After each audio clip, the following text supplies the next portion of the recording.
ഹബീബ് സല്ലല്ലാഹു അലൈഹി വസല്ലമ തങ്ങളുടെ ജീവിതത്തിലെ ഏറ്റവും വലിയ വിഷമസന്ധിയായിരുന്നു ഖദീജ ബീവിയുടെ വിയോഗം.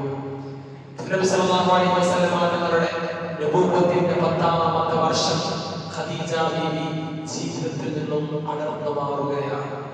ഹബീബായ തങ്ങൾക്ക് താങ്ങും തണലുമായിരുന്നു മക്കയിലെ തീക്ഷ്ണമായ പ്രബോധന വഴിയിലെ പരീക്ഷണ പാതകളിൽ നബി തങ്ങളുടെ മുന്നിൽ പാറ പോലെ ഉറച്ചു നിന്ന ഖദീജ ഉമ്മ ഇതാ മരണത്തിലേക്ക് പോകുമ്പോൾ, വഫാത്താകുമ്പോൾ നബി സല്ലല്ലാഹു അലൈഹി വസല്ലമ തങ്ങൾ ഒലിഞ്ഞു പോയി.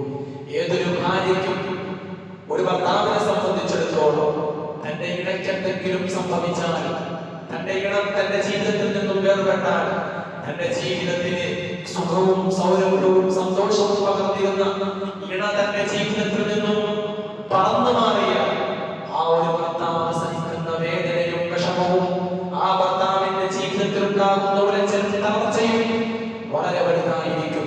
സ്വന്തത്തിന് ബാധിക്കുന്ന പരീക്ഷണങ്ങളിൽ പുരുഷന്മാർ ഒരുപക്ഷെ പിടിച്ചു നിന്നേക്കും.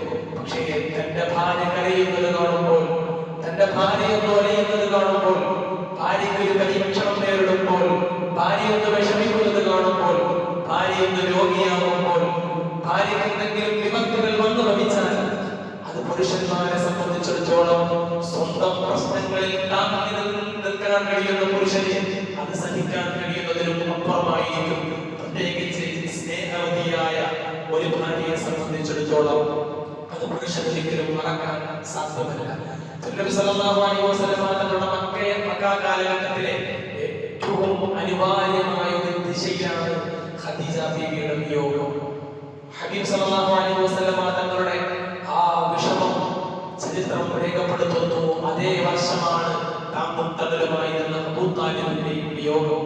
അതുകൊണ്ട് തന്നെ ചരിത്രം ആ വർഷത്തെ രേഖപ്പെടുത്തുന്നത് ആമുൽ ഹുസ്ൻ, ദുഃഖവർഷം എന്നായിരുന്നു. ഖദീജ ബീവിയുടെ വിയോഗവും അബൂ താലിബ്